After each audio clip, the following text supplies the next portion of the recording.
परमात्मा की खोज क्वांटम फिजिक्स व भागवत गीता के माध्यम से discovery of God through quantum physics and Bhagavad Gita. हमारा ब्रह्मांड, आवर यूनिवर्स, हमारे ब्रह्मांड की असीम विशालता व अलौकिक भव्यता हमारी कल्पना से भी परे है। इस ब्रह्मांड में सभी आकाश गंगाएं, ग्रहों के साथ सौर मंडल जैसे हमारी पृथ्वी, सभी प्राणी पदार्थ व ऊर्जा शामिल हैं। ये रंगों की सारणी, ये संगीत की ध्वनि, ये प्रकाश का नृत्य, ये पृथ्वी की सुंदरता और ये प्राणियों की विविधता, क्या ये सब कुछ किसी आकस्मिक घटनाक्रम बाई चांस इवेंट से अपने आप अस्तित्व में आ गया या फिर किसी परलौकिक दिव्यता की रचना है ये, और एन इंटेलिजेंटली डिजाइंड क्रिएशन? क्या विज्ञान के पास इन प्रश्नों का उत्तर है या फिर अध्यात्म हमें इन प्रश्नों का उत्तर दे सकता है? तो आइए निकलते हैं एक जिज्ञासा पूर्ण यात्रा पर विज्ञान की अध्यात्म में, ये जानने के लिए कि विज्ञान क्या कहता है और अध्यात्म क्या मानता है। क्वांटम फिजिक्स के दौर से पहले, before the era of quantum physics, विज्ञान की दुनिया व अध्यात्म की दुनिया एक दूसरे से पूरी तरह अलग अलग थी। विज्ञान जगत अपनी पुरानी न्यूटोनियन फिजिक्स और चार्ल्स डार्विन की थ्योरी ऑफ एवोल्यूशन की मान्यताओं के अंतर्गत शुद्ध भौतिकवाद पे अडिग था, fully opinionated on pure materialism. विज्ञान के उस समय के मतानुसार, before the era of quantum physics, संपूर्ण ब्रह्मांड में समस्त प्राणी व पदार्थ भौतिक पदार्थ व भौतिक ऊर्जा के उत्पाद हैं। यानी everything and every being in the universe is material. ब्रह्मांड एक विशालकाय मशीन की तरह काम करता है, यानी मैकेनिकल, और ब्रह्मांड की संपूर्ण कार्यशैली प्रकृति के नियमों के अंतर्गत भौतिकी में परमाणु व उपपरमाणु यानी एटम्स एंड सब एटॉमिक पार्टिकल्स की भौतिकी में जाने पहचाने चार बलों, the known four forces in physics, के आपसी व्यवहार से समझा व जाना जा सकता है। That is reductionism. और ब्रह्मांड में सब कुछ अपने आप में स्वतंत्र है, किसी वस्तु पदार्थ व प्राणी का आपस में कोई कनेक्शन नहीं है, ना मनुष्य का पर्यावरण से, ना जीवन का भावनाओं से, और ना ही आत्मा का परमात्मा से। और ये ब्रह्मांड अपने आप कुछ एक आकस्मिक घटनाक्रम के अंतर्गत अस्तित्व में आ गया, और विज्ञान परमात्मा नामक किसी चीज को नहीं मानता। विज्ञान के अनुसार यह केवल मनुष्य की कल्पना मात्र है। विज्ञान के इस मटीरियल मैकेनिकल रिडक्शनिज्म को Newtonian Cartesian paradigm of science कहा गया। जबकि अध्यात्म की दुनिया हमेशा ही एकदम से अलग रही, क्योंकि अध्यात्म ने सदैव वास्तविकता यानी रियलिटी के केवल आध्यात्मिक स्तोत्र को ही माना। धर्म की दुनिया का हमेशा से यही मत रहा है कि ब्रह्मांड की हर वस्तु पदार्थ व प्राणी परमात्मा की संरचना है, और ब्रह्मांड की समस्त वस्तुएं पदार्थ व प्राणी एक दूसरे से कनेक्टेड है, यानी इंटर रिलेटेड है। क्वांटम फिजिक्स, ये तो क्वांटम फिजिक्स की अचंभित कर देने वाली खोजों ने विज्ञान जगत को अपनी लगभग बीते 100 वर्षों से चली आ रही शुद्ध भौतिकवादी सोच को सिरे से नकार देने के लिए विवश होना पड़ा, जिसके कारण पुरानी न्यूटोनियन फिजिक्स यानी material mechanical reductionism of Newtonian Cartesian paradigm of science का अंत हुआ और आधुनिक भौतिकी का जन्म। क्वांटम फिजिक्स और आइंस्टाइन का सापेक्षता सिद्धांत यानी आइंस्टाइन्स थ्योरी ऑफ रिलेटिविटी, ये दो आधुनिक भौतिकी के नींव स्तंभ हैं। जबकि आइंस्टाइन की थ्योरी ऑफ रिलेटिविटी केवल प्रत्यक्ष आंखों से दिखाई दे रहे ब्रह्मांड में बड़ी बड़ी आणविक संरचनाओं यानी large molecular structures which are visible to naked eye up to ग्रहों व आकाश गंगाओं पर लागू होता है। वहीं क्वांटम फिजिक्स प्रकृति के अति सूक्ष्म अदृश्य यानी इनविजिबल मौलिक कणों का, जैसे कि इलेक्ट्रॉन्स, फोटॉन्स एंड सब एटॉमिक पार्टिकल्स का अध्ययन है। क्वांटम क्षेत्र की असीम सूक्ष्मता का अंदाजा इस बात से लगाया जा सकता है कि लंबाई मापने का यूनिट, जिसको प्लांक यूनिट कहते हैं, एक प्लांक यूनिट 10⁻⁻35 सेंटीमीटर यानी 1 सेंटीमीटर के 1/1000वें हिस्से के 1/1000वें हिस्से का 10 लाखवां हिस्सा है। ना दिमाग चकरा देने वाली सूक्ष्मता। इसी कारण क्वांटम मैकेनिक्स का अध्ययन केवल गणित के माध्यम से ही संभव है और किसी भी मानव निर्मित विधि या विधान से नहीं। क्वांटम फिजिक्स में असीम सूक्ष्म स्तर पर यानी प्लांक स्केल लेवल पर space and time, gravity and Einstein theory of relativity यानी समय, अंतरिक्ष, गुरुत्वाकर्षण और आइंस्टाइन का सापेक्षता सिद्धांत सभी कुछ समाप्त हो जाता है, कुछ भी लागू नहीं होता। यहाँ केवल क्वांटम फिजिक्स के अचंभित करने वाले अपने ही नियम काम करते हैं। तो आइए क्वांटम फिजिक्स के कुछ एक नियमों को समझने का प्रयास करते हैं। शब्द क्वांटम एक लैटिन भाषा का शब्द है जिसका अर्थ है मात्रात्मक यानी हाउ मच इन क्वांटिटी, और फिजिक्स को हिंदी में भौतिकी कहा गया है। इस तरह क्वांटम फिजिक्स इज क्वांटाइज्ड भौतिकी और मात्रात्मक भौतिकी। वो इसलिए कि मैक्स प्लैंक, जो भौतिकी में नोबेल पुरस्कार विजेता थे और जिन्हें क्वांटम भौतिकी का फादर भी माना गया है, उन्होंने ये सिद्ध किया कि प्रकाश व अन्य विद्युत चुंबकीय तरंगें ऊर्जा की मात्रात्मक इकाइयों के रूप में विसर्जित होती हैं, जिन्हें फोटॉन कहा गया है। यानी light and other electromagnetic waves are emitted as discrete packets of energy called photons. Light is not uniform as perceived but as quantized packet of energy called photons. आगे चलकर ये जाना गया कि न केवल प्रकाश व अन्य विद्युत चुंबकीय तरंगें बल्कि समस्त ब्रह्मांड में परमाणु व उपपरमाणु कण भी all atoms and subatomic particles जिनसे संपूर्ण ब्रह्मांड बना है, सब कुछ ऊर्जा की मात्रात्मक इकाइयों के रूप में है। इस तरह संपूर्ण ब्रह्मांड असीम मौलिक स्तर पर at deep fundamental level quantum ऊर्जा के एक विशाल महासागर की तरह है। यहाँ तक कि जो खाली स्पेस हमें ग्रहों व प्राणियों को अलग दिखलाती है, वो भी इसी अदृश्य ऊर्जा का हिस्सा है। इसलिए विज्ञान में ब्रह्मांड को one unified field of quantum energy यानी एक एकीकृत क्वांटम ऊर्जा क्षेत्र कहा गया है।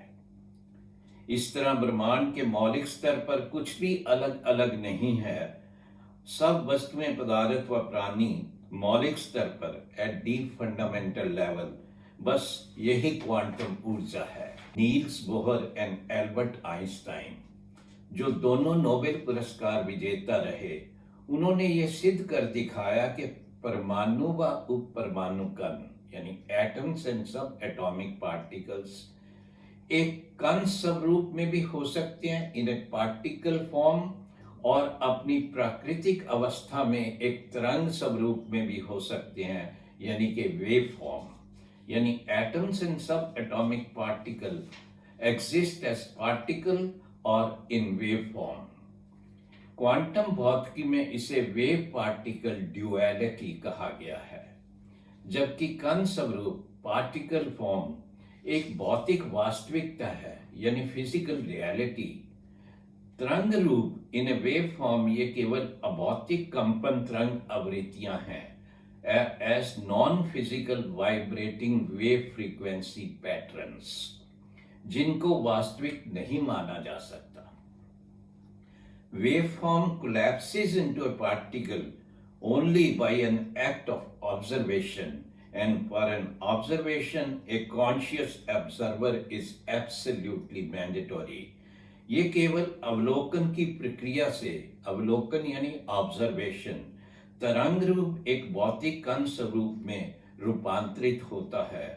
एक अवलोकन के लिए यानी ऑब्जर्वेशन के लिए एक पर्यवेक्षक यानी ऑब्जर्वर का होना अनिवार्य है. इसे क्वांटम भौतिकी में ऑब्जर्वर क्रिएटेड रियलिटी कहा गया है. इस तरह क्वांटम भौतिकी ये सिद्ध करती है कि भौतिक वास्तविकता, फिजिकल रियलिटी केवल चेतना के माध्यम से उजागर होती है. जैसा कि 2022 के क्वांटम भौतिकी में नोबेल पुरस्कार विजेताओं ने सिद्ध किया है कि ब्रह्मांड की अपनी कोई वास्तविकता है ही नहीं, क्योंकि ब्रह्मांड जिन परमाणु व उप परमाणु कणों से बना है वो तो केवल अभौतिक कंपन तरंग आवृत्तियां हैं, जो केवल चेतना के माध्यम से भौतिक वास्तविकता में रूपांतरित होता है. वैसे तो उन्हें वास्तविक माना ही नहीं जा सकता.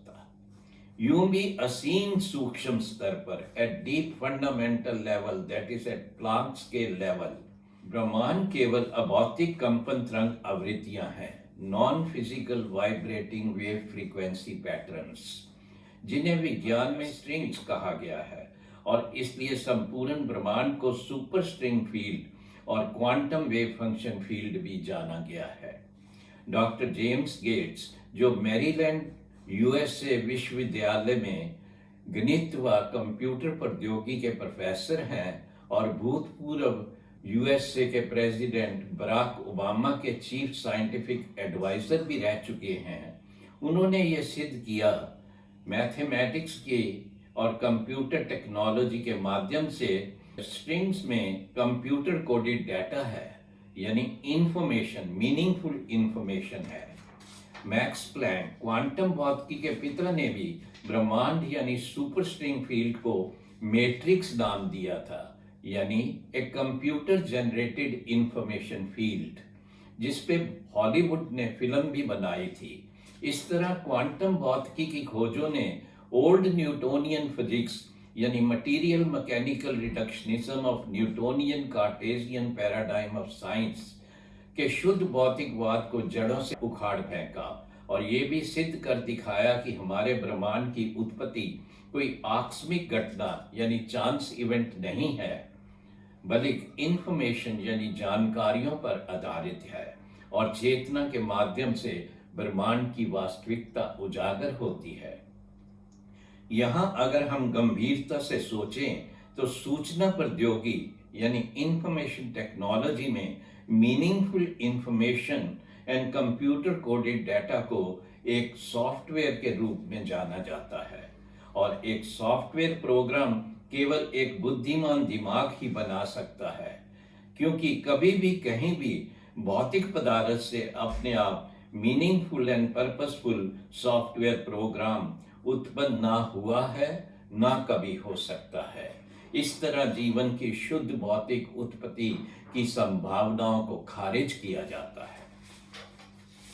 यह सब कुछ हमें यह सोचने पर विवश करता है कि जब क्वांटम मैकेनिक्स एक शुद्ध गणितीय ढांचा है, ए प्योर मैथमेटिकल फ्रेमवर्क, और क्वांटम वेव फंक्शन भी अभौतिक गणित में संभावनाओं की एक श्रृंखला है और कंप्यूटर भाषा भी गणित पर आधारित है, तो कोई अत्यंत बुद्धिमान चेतन शक्ति जटिल गणित की भाषा में हमें समझा रही है कि हाँ, संपूर्ण ब्रह्मांड की जटिल गणित के माध्यम से मैंने ही संरचना की है. वेदों में इस चेतन शक्ति को ब्राह्मण के नाम से पुकारा गया है और भगवत गीता में पर ब्रह्म परमात्मा. भगवत गीता अध्याय 10 पाठ 41. ये जान लो कि सभी सुंदर गौरवशाली रचनाएं मेरे वैभव की एक झलक है.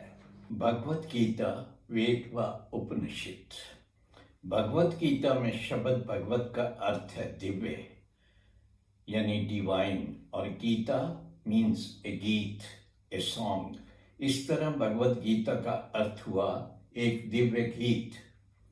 Bhagavad Gita a divine song प्राचीन भारतीय इतिहास के एक संस्कृत महाकाव्य महाभारत उसका एक भाग है, जो एक संवाद के रूप में कृष्ण व उसके शिष्य अर्जुन का एक फिलॉसफिकल डायलॉग है, जिसे ऋषि वेद व्यास जी ने लिखा, जिन्होंने चारों वेद भी संकलित किए थे। भगवत गीता को गीतोपनिषद भी कहा गया है, क्योंकि ये वेदों का सार है। वेद मानव जाति के इतिहास में सबसे पुराने लिखित दस्तावेज है, हिस्टोरिकल रिटन डॉक्यूमेंट्स। वेद संख्या में 4 हैं, ऋग्वेद, सामवेद, यजुर्वेद और अथर्ववेद। ऋग्वेद की पांडुलिपियां यानी मानोस्क्रिप्ट्स को यूनेस्को के मेमोरी ऑफ वर्ल्ड रजिस्टर में शिलालेख यानी very important and precious documents के रूप में भी चुना जा चुका है। उपनिषद क्या है? उपनिषद वेदों का सार है, द क्रक्स ऑफ द वेदा। इन उपनिषद्स वैदिक philosophy culminates into final truth declared to the world.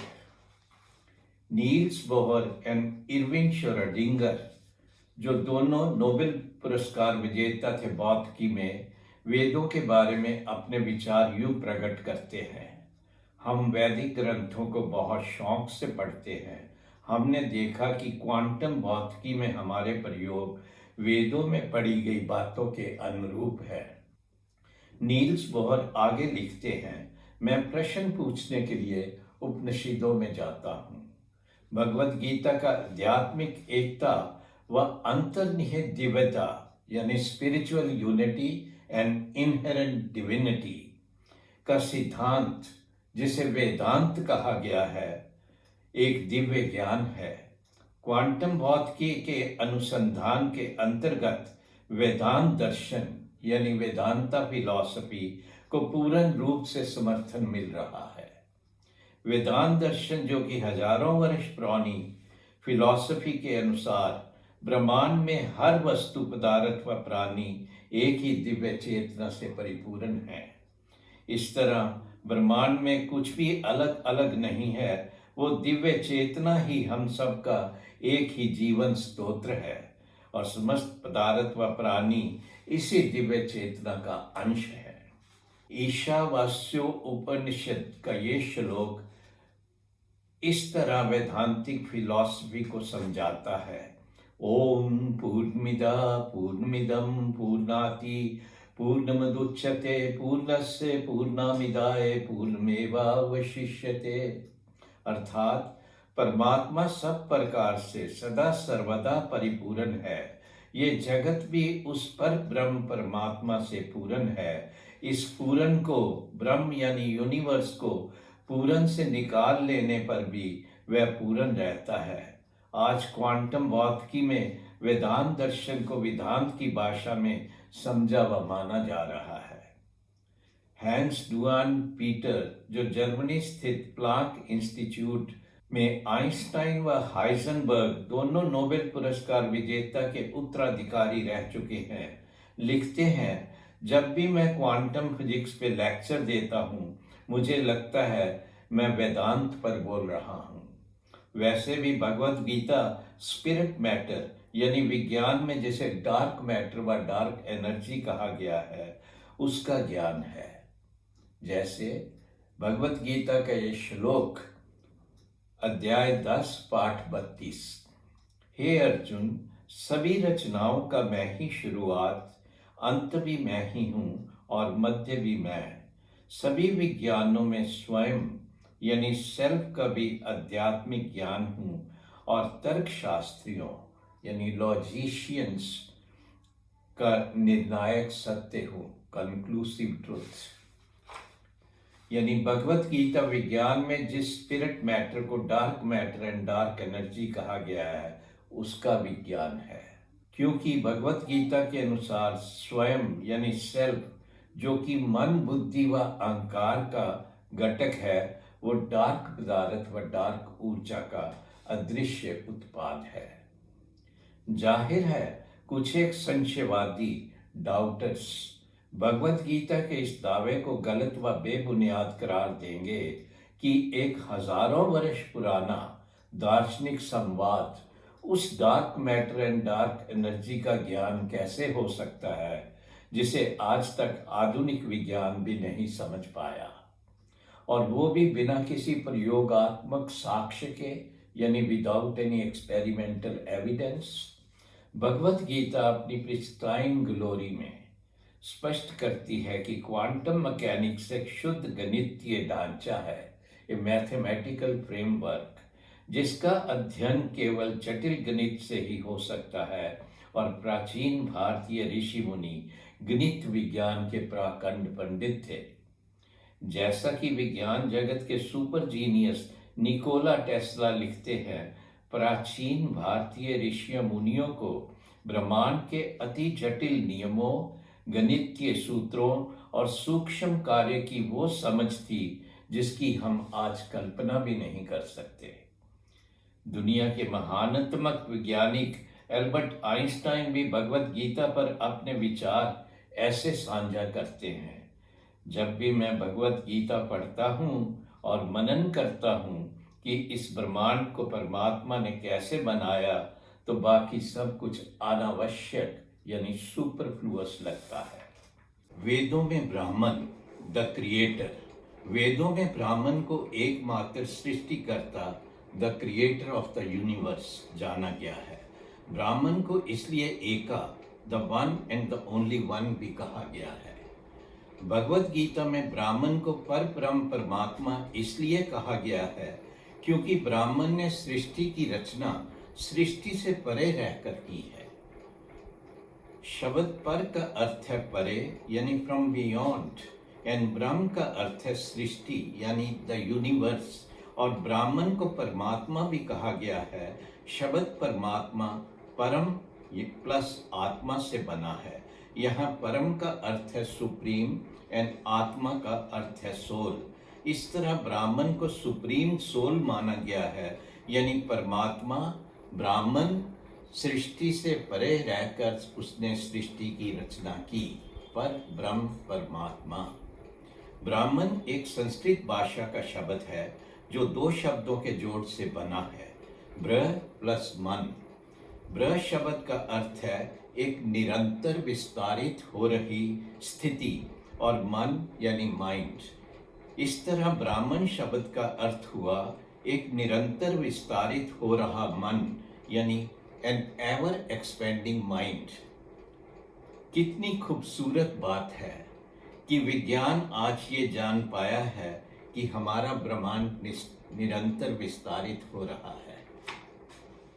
Bhagavad Gita अध्याय 9 पाठ 5। और फिर जो कुछ बनाया गया है वो मुझ में स्थित नहीं है।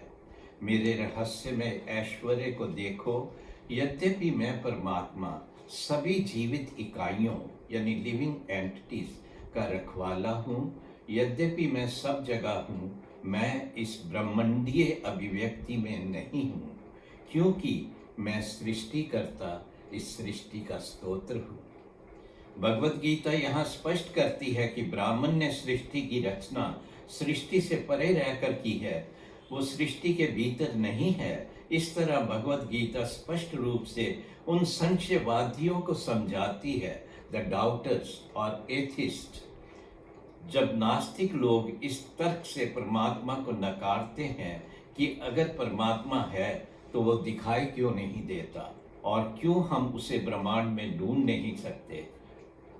भगवत गीता के अनुसार परमात्मा ने तो सृष्टि की रचना ब्रह्मांड से परे रहकर की है। How can you find him? वेदों में सृष्टि की रचना प्रश्नोपनिषद प्रश्न 1 भाग 4 का ये श्लोक है, जिसका अर्थ हुआ परमात्मा की आदि में यानी इन द बिगनिंग प्रजा उत्पन्न करने की इच्छा हुई।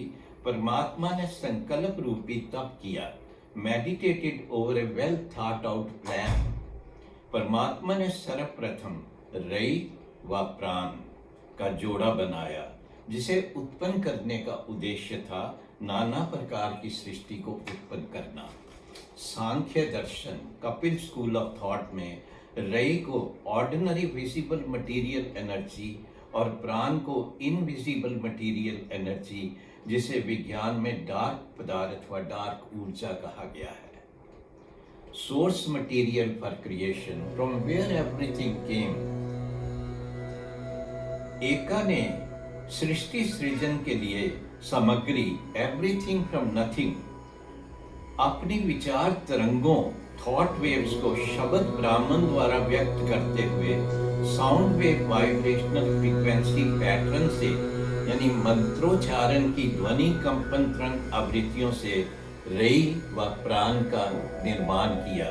The ordinary visible material energy and invisible dark energy.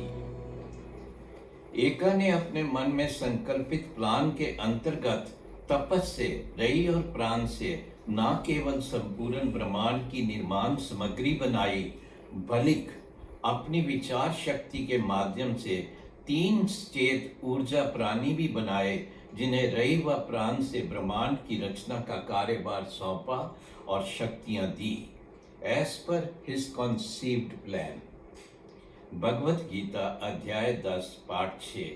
7 महान ऋषि सप्त ऋषि और उससे पहले 4 महान ऋषि सनक कुमार और सभी मनु मानव जाति के पूर्वज मेरे मन से पैदा हुए, born from my mind power, और विभिन्न ग्रहों को आबाद करने वाले प्राणी उनसे पैदा। परमात्मा के मन से संकल्पित प्लान द्वारा बनाए गए 3 ऊर्जा प्राणियों के नाम हैं the 3 demigods of conscious energy beings without any physical body. 1 Brahma देवता, 2 शिव देवता, 3 विष्णु देवता। विज्ञान की भाषा में इन्हें इस तरह संकल्पित किया जा सकता है। ब्रह्मा देवता एक कॉन्शियस यूनिवर्सल क्वांटम कंप्यूटर और officer in charge of field of information और क्वांटम माइंड, क्योंकि वेदों के अनुसार ब्रह्मा देवता संपूर्ण ब्रह्मांड की जानकारियों के ज्ञाता हैं।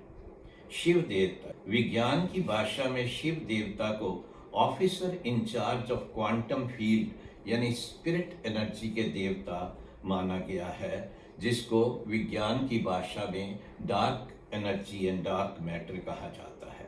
और कंप्यूटर भाषा में शिव देवता को 3D क्वांटम प्रिंटर के रूप में संकल्पित किया जा सकता है, क्योंकि शिव को वेदों में भूतेशा भी कहा गया है, the Lord of 5 basic elements, यानी जल, वायु, अग्नि, पृथ्वी तत्व व आकाश तत्व। ये शिव देवता स्पिरिट एनर्जी के देवता हैं, जो ऊर्जा को 5 महाभूतों में रूपांतरित करते हैं, जिनसे प्रत्यक्ष ब्रह्मांड बना है। शायद इन्हीं कारणों से Saran lab in Geneva Switzerland के प्रवेश द्वार को नृत्य मुद्रा में शिव की एक विशालकाय प्रतिमा सुशोभित करती है। फ्रिट्ज ऑफ कैप्रा अपनी पुस्तक थाओ ऑफ फिजिक्स में शिव की नृत्य मुद्रा को ब्रह्मांडीय नृत्य के रूप में देखते हैं कि किस तरह ब्रह्मांड में निरंतर ऊर्जा का प्रवाह विभिन्न आकारों में रूपांतरित होते हुए वापस ऊर्जा में ही परिवर्तित हो रहा है। परमात्मा के तीसरे चेत प्राणी को विष्णु देवता माना गया है, जो प्रत्यक्ष दिखाई दे रहे ब्रह्मांड के संचालक हैं, जो रई यानी प्रत्यक्ष दिखाई दे रही भौतिक ऊर्जा व पदार्थ का क्षेत्र है। विज्ञान की भाषा में विष्णु क्षेत्र को न्यूटोनियन फिजिक्स का अध्ययन क्षेत्र माना जाए और कंप्यूटर भाषा में final print out product, that is universe, visible universe. Bhagavad Gita ये स्पष्ट करती है कि हमारे ब्रह्मांड की संपूर्ण संरचना 3 स्तरीय है। कारण ब्रह्मांड, कॉजल यूनिवर्स, जो कि ब्रह्मा जी का क्षेत्र है और सब जानकारियों पर आधारित है। प्रोक्ष ब्रह्मांड, the invisible universe of energy, जो शिव जी का क्षेत्र है और क्वांटम एनर्जी का फील्ड है। प्रत्यक्ष ब्रह्मांड, ब्रह्मांड का स्पष्ट दिखाई देने वाला हिस्सा, जो विष्णु जी का भौतिक ऊर्जा व पदार्थ निर्मित है। भगवत गीता के अनुसार क्वांटम भौतिकी के आगमन से पहले विज्ञान का अध्ययन क्षेत्र केवल भौतिक पदार्थ व ऊर्जा से निर्मित प्रत्यक्ष दिखाई दे रहे विष्णु क्षेत्र का अध्ययन था। पूर्ण रूप से संपूर्ण ब्रह्मांडीय सच्चाई के तौर पे समझा व जाना गया था, जबकि प्रत्यक्ष भौतिक ब्रह्मांड तो केवल संपूर्ण ब्रह्मांड का एक छोटा सा हिस्सा है। और आज विज्ञान क्वांटम भौतिकी के माध्यम से शिव क्षेत्र, the field of spirit energy, यानी प्राण का उत्पाद क्षेत्र of dark matter and dark energy का संज्ञान ले रहा है और अपनी थ्योरी ऑफ इंफॉर्मेशन और क्वांटम माइंड थ्योरी के माध्यम से ब्रह्मा जी का इंफॉर्मेशन बेस्ड कॉजल यूनिवर्स को समझने का प्रयास कर रहा है। इसी तरह भगवत गीता ये स्पष्ट भी करती है कि मानव शरीर की रचना भी 3 स्तरीय है। भौतिक स्थूल शरीर रई का उत्पाद एंड सूक्ष्म ऊर्जा शरीर प्राण का उत्पाद और जानकारियों का शरीर body of information Brahma ji द्वारा उपलब्ध करवाई जानकारियों पर आधारित। यहीं ये भी पूर्ण रूप से स्पष्ट किया गया है कि संपूर्ण ब्रह्मांड में हर एक वस्तु पदार्थ व प्राणी की रचना रई और प्राण से है, यानी everything and every being in the universe is the product of ordinary material visible matter and energy and invisible material dark energy and dark matter।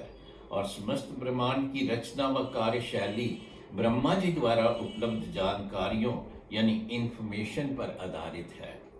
Bhagavad Gita अध्याय 7 पाठ 6 सभी सृजन प्राणियों का स्तोत्र ये 2 प्रकार की प्रत्यक्ष व अप्रत्यक्ष भौतिक ऊर्जाओं से है। उसके बारे में तो निश्चित रूप से जान लो कि मैं परमात्मा की उत्पत्ति व विनाश हूँ। भगवत गीता अध्याय 14 पाठ 3 ब्रह्म नामक कुल पदार्थ मटीरियल यूनिवर्स ही जन्म का स्तोत्र है। ये वह ब्रह्म है जिसे मैं अपनी चेतन शक्ति से आत्मसात यानी इम्प्रेग्नेट करता हूँ, जिससे सभी प्राणियों का जीवन संभव हो पाता है। भगवत गीता यहाँ एकदम स्पष्ट करती है कि यद्यपि संपूर्ण ब्रह्मांड में समस्त पदार्थ व प्राणी 2 प्रकार की भौतिक रई व प्राण ऊर्जा के उत्पाद हैं, परंतु सभी प्राणी केवल ब्राह्मण चेतना के माध्यम से ही जीवित हो उठते हैं। विज्ञान की भाषा में quantum wave function field of invisible material information gets transformed into the quantum wave function field of conscious information only through the consciousness of Brahman which pervades the entire universe. An analogy of sunshine will help conceptualize it. जिस तरह सूर्य आप नहीं परंतु सूर्य की रोशनी ब्रह्मांड को प्रकाशित करती है, उसी तरह ब्राह्मण आप नहीं परंतु ब्राह्मण की चेतन शक्ति द कॉन्शियसनेस प्रिंसिपल ऑफ ब्राह्मण ब्रह्मांड के सभी प्राणियों को जीवित करता है। ये चेतन शक्ति है क्या?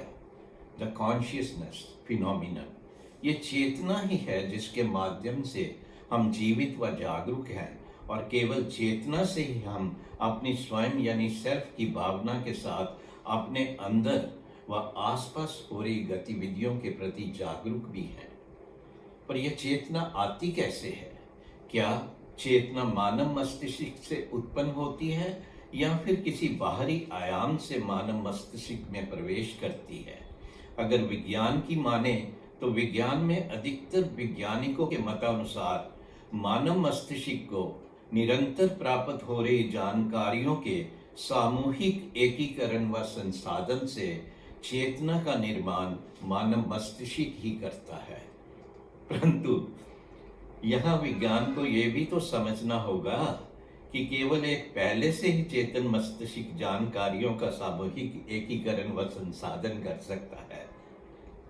और अगर चेतना का विषय इतना सरल व सुगम हो तो फिर एनिमेटेड मूवीज के किरदार चेतन क्यों नहीं हो पाते?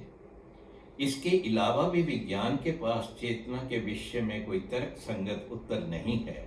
जैसे कि गहन निद्रा की अवस्था में in the state of deep sleep, जब मन व शरीर दोनों अचेतन हैं तो फिर गहरी निद्रा का आनंद कौन लेता है? वैसे भी हमारे दैनिक जीवन में पर्याप्त साक्ष्य हैं कि मानव चेतना के कम से कम दो आयाम हैं। एक व्यक्तिगत यानी इंडिविजुअल मन शरीर चेतना, इंडिविजुअल माइंड बॉडी कॉन्शियसनेस, और दूसरा चेतना का उत्कृष्ट स्तोत्र, the higher source of consciousness, जिसे हम आत्मा की आवाज कहते हैं। भगवत गीता अध्याय 8 पाठ 20।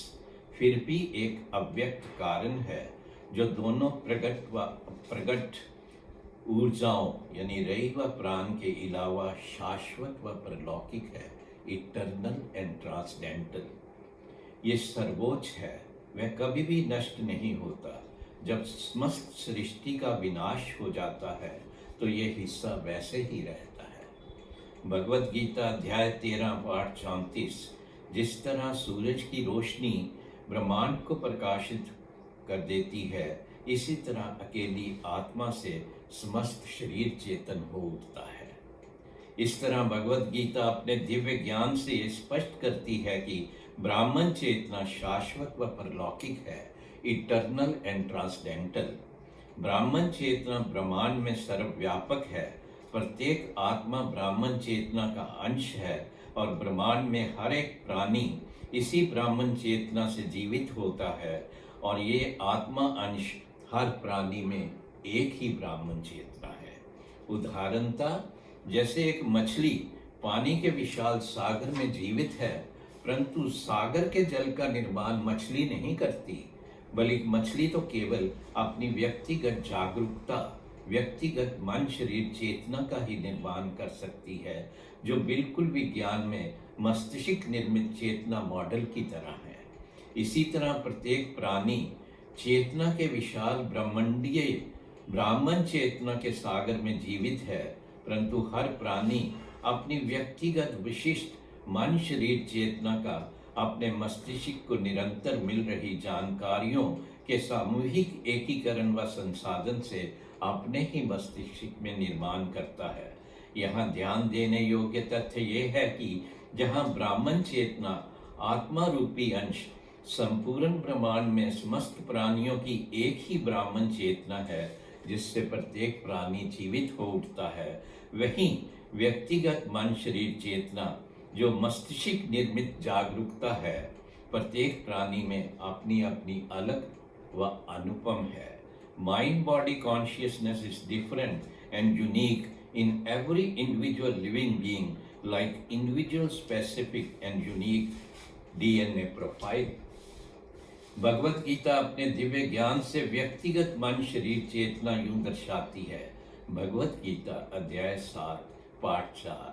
पृथ्वी, जल, अग्नि, वायु, आकाश और मन, बुद्धि, अहंकार, ये 8 तत्व मुझ परमात्मा द्वारा बनाई गई 2 प्रकार की भौतिक ऊर्जाओं के उत्पाद है, रई व प्राण। जबकि मानव शरीर भौतिक शरीर व मस्तिष्क रई यानी प्रत्यक्ष भौतिक ऊर्जा व पदार्थ से बने हैं, वहीं मन, बुद्धि, अहंकार का अदृश्य ऊर्जा यानी spirit energy, dark matter, dark energy यानी प्राण का उत्पाद है। And it is an information software. जहाँ कंप्यूटर भाषा में शरीर व मस्तिष्क को हार्डवेयर जाना गया है, वहीं मन, बुद्धि, अहंकार यानी सेल्फ को सॉफ्टवेयर, क्योंकि मन, बुद्धि, अहंकार जिससे प्रत्येक व्यक्तिगत स्वयं यानी इंडिविजुअल सेल्फ की रचना होती है, एक सॉफ्टवेयर है जिसे अपनी अभिव्यक्ति के लिए बॉडी एंड ब्रेन हार्डवेयर का होना अनिवार्य है। Mind and intelligence and ego complex cannot express itself without body and brain hardware. It is therefore consciousness expressed by mind through body is called individual mind body consciousness। क्योंकि प्रत्येक स्वयं अपनी अपनी जीवन के एक्सपीरियंस व परिस्थितियों से प्रभावित व स्थापित होता है, इसलिए हर एक जीव की यानी सेल्फ मन शरीर चेतना एकदम अलग अलग होती है।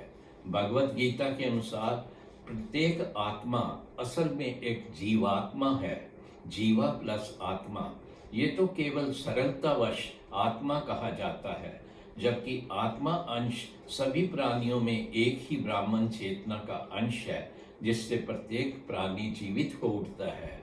परंतु जीवा अंश एक इंफॉर्मेशन सॉफ्टवेयर प्रोग्राम है जो प्रत्येक प्राणी के पूर्व जन्मों के कार्मिक विवरणों पर आधारित है, जो स्वयं यानी सेल्फ का निर्माण करता है, इंडिविजुअल सेल्फ का।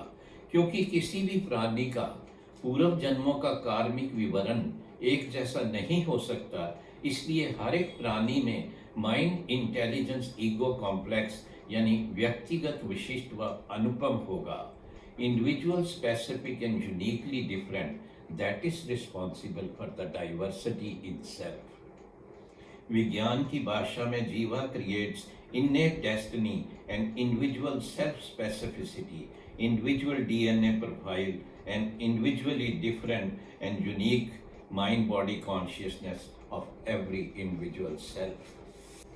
विज्ञान और अध्यात्म का संगम, when and where science and spirituality merge together। Bernard Haisch अपनी पुस्तक द गॉड थ्योरी में पूछते हैं कि क्या हमें विज्ञान के साथ साथ अध्यात्म पर भी विश्वास रखना चाहिए।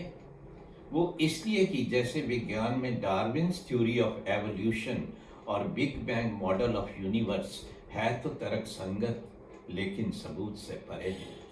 कुछ इसी तरह अध्यात्म में भी असाधारण मानवीय अनुभव, extra ordinary human experiences like synchronicity, telepathy, out of body experiences and experience of mystics of world around about one only source of consciousness, यानी चेतना का शरीर से परे और दुनिया के सभी धर्मों में रहस्यवादियों का एक ही चेतना का अनुभव है। तो ये सब भी तर्क संगत पर सबूत से परे हैं। भगवत गीता अपने दिव्य ज्ञान से ये कहती है कि हाँ, हमें विज्ञान और अध्यात्म दोनों में विश्वास रखना चाहिए, क्योंकि विज्ञान व अध्यात्म दोनों एक दूसरे के बिना अपने आप में अधूरा ज्ञान है। जैसा कि दुनिया के प्रख्यात वैज्ञानिक व खगोल शास्त्री कार्ल सागन लिखते हैं कि विज्ञान केवल अध्यात्म के साथ संगत ही नहीं, विज्ञान अध्यात्म का गहरा स्तोत्र भी है। Science is not just compatible with spirituality, science is a profound source of spirituality. ऐसे ही दुनिया के महान वैज्ञानिक निकोला टेस्ला मानते हैं, अगर विज्ञान व अध्यात्म कंधे से कंधा मिलाकर चलें तो जो खोजें विज्ञान की सदियों में हुई है, विज्ञान उससे कई गुना अधिक दशकों में खोज लेगा। उदाहरणतः जहां क्वांटम भौतिकी ने पुरानी न्यूटोनियन भौतिकी को पूरी तरह से नकार दिया है, वहीं भगवत गीता न केवल क्वांटम भौतिकी में हो रही सभी खोजों का पूर्ण रूप में समर्थन करती है, वहीं न्यूटोनियन भौतिकी में आज तक हुई सभी खोजों को भी सही ठहराती है। वो कैसे? वो इसलिए कि भगवत गीता के अनुसार न्यूटोनियन भौतिकी का ज्ञान गलत नहीं है, परंतु आधा अधूरा ज्ञान है। क्योंकि क्वांटम भौतिकी के आगमन से पहले विज्ञान जगत के लिए प्रत्यक्ष दिखाई दे रहा ब्रह्मांड ही संपूर्ण ब्रह्मांडीय सच्चाई बानी व समझी गई थी, और न्यूटोनियन भौतिकी का शुद्ध भौतिकवाद इसलिए गलत नहीं है कि प्रत्यक्ष ब्रह्मांड है ही पूर्ण रूप में भौतिक ऊर्जा व भौतिक पदार्थ का उत्पाद, जबकि प्रत्यक्ष ब्रह्मांड संपूर्ण ब्रह्मांड का एक छोटा सा भाग है।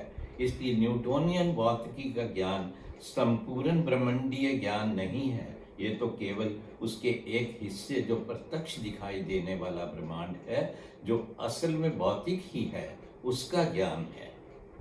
भगवत गीता अपने दिव्य ज्ञान में संपूर्ण ब्रह्मांडीय अभिव्यक्ति इस तरह समझाती है, जो कि 3 स्तरीय है, जिसमें प्रत्यक्ष ब्रह्मांड के अलावा अप्रत्यक्ष यानी इनविजिबल यूनिवर्स, जिसको वेदों में प्रोक्ष ब्रह्मांड, शिव का स्पिरिट एनर्जी क्षेत्र यानी dark energy, quantum energy field से जाना गया है, और ब्रह्मा जी का अदृश्य जानकारियों का कारण ब्रह्मांड फील्ड ऑफ इंफॉर्मेशन भी शामिल है। और इन तीनों ब्रह्मांडीय क्षेत्रों का आधारभूत है ब्राह्मण चेतना। इसी संदर्भ में भगवत गीता ये भी स्पष्ट करती है कि विज्ञान जगत ने जिस तरह अपने 3 स्टैंडर्ड मॉडल्स ऑफ साइंस के माध्यम से लगभग पिछले 100 वर्षों तक संसार में अपना परचम लहराया और परमात्मा को नकारा, वो तीनों मॉडल भी आधा अधूरा ज्ञान है। विज्ञान के ये तीन मॉडल हैं: material mechanical reductionism of Newtonian Cartesian paradigm of science, number 2 big bang model of universe, number 3 Charles Darwin theory of evolution. जबकि विज्ञान ने स्वयं ही अपनी क्वांटम भौतिकी में हो रही खोजों से Newtonian Cartesian paradigm of science के मटीरियल मैकेनिकल रिडक्शनिज्म को सिरे से नकार दिया है, वहीं भगवत गीता के अनुसार विज्ञान का big bang model of science भी अधूरा ज्ञान इन कारणों से है। नंबर 1, बिग बैंग मॉडल विज्ञान में ब्रह्मांड की उत्पत्ति का नहीं, ये केवल ब्रह्मांड के विकास का मॉडल है। क्योंकि ये मॉडल ब्रह्मांड का जन्म कैसे हुआ और क्यों हुआ इसके विषय में कुछ नहीं बताता। विज्ञान का बिग बैंग मॉडल केवल ये दर्शाता है कि कहीं अंतरिक्ष में एक भयंकर विस्फोट हुआ, एक असीम सूक्ष्म बिंदु में, जिससे संपूर्ण ब्रह्मांड की निर्माण सामग्री मिली। पलक झपकते ही ब्रह्मांड प्रकाश की गति से भी कई गुना अधिक गति से फैलता गया, जिसे विज्ञान में इनिशियल एक्सपेंशन कहा गया है। जबकि विज्ञान के पास भी इस इनिशियल एक्सपेंशन का कोई तर्क संगत उत्तर नहीं है, क्योंकि ऐसा होना आइंस्टाइन की थ्योरी ऑफ रिलेटिविटी का सरासर उल्लंघन है। भगवत गीता का दिव्य ज्ञान ये दर्शाता है कि ब्रह्मांड की निर्माण सामग्री ब्राह्मण ने अपनी शब्द ध्वनि तरंग आवृत्तियों से रई व प्राण, इन दो प्रकार की भौतिक प्रत्यक्ष व अप्रत्यक्ष ऊर्जाओं का निर्माण किया, जिससे समस्त ब्रह्मांड के वस्तु पदार्थ व प्राणी बने। जैसा कि क्वांटम भौतिकी भी समझ रही है कि संपूर्ण ब्रह्मांड केवल कंपन तरंग आवृत्तियों से बना है। Reference Nobel Prize in physics year 2022। Bhagavad Gita के इस मॉडल में किसी तरह से भी इनिशियल एक्सपेंशन की आवश्यकता नहीं, क्योंकि ये ऊर्जा के दो अलग अलग आयामों का विलय हो सकता है, जिसके कारण एक भयंकर ध्वनि गर्जना हुई, जिसको वेदों में ब्रह्मनाद कहा गया है। कोई विस्फोट नहीं, आगे का घटनाक्रम वैसे ही है जैसे विज्ञान का मॉडल दर्शाता है। इसी तरह भगवत गीता का दिव्य ज्ञान Charles Darwin theory of evolution को भी आधा अधूरा ज्ञान इस तरह समझाती है कि भगवत गीता के अनुसार यहाँ तक तो माना जा सकता है कि हमारा ब्रह्मांड अपने आप में एक आत्म उन्नत मार्ग यानी सेल्फ इवॉल्विंग पाथ पर अग्रसर है, परंतु ये मानकर चलना कि ये सब कुछ आकस्मिक कारणों से ओनली बाय चांस इवेंट से हो रहा है, ऐसा स्वीकार नहीं हो सकता। जिसके लिए भगवत गीता विज्ञान को स्वयं अपनी क्वांटम भौतिकी में हो रही खोजों पे गहन विचार विमर्श के लिए प्रेरित करती है।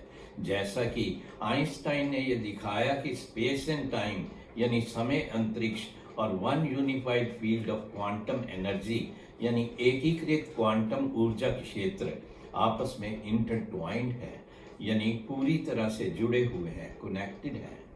J.S. Bell of bells theorem ने ये सिद्ध कर दिखाया कि समस्त ब्रह्मांड में जो कुछ भी हो रहा है वो सब कुछ गहन मौलिक स्तर पर अतरंग व तत्काल रूप में पूरी तरह से कनेक्टेड है, यानी इंटर रिलेटेड है, यानी everything happening at the deep fundamental level of universe is intimately and immediately connected.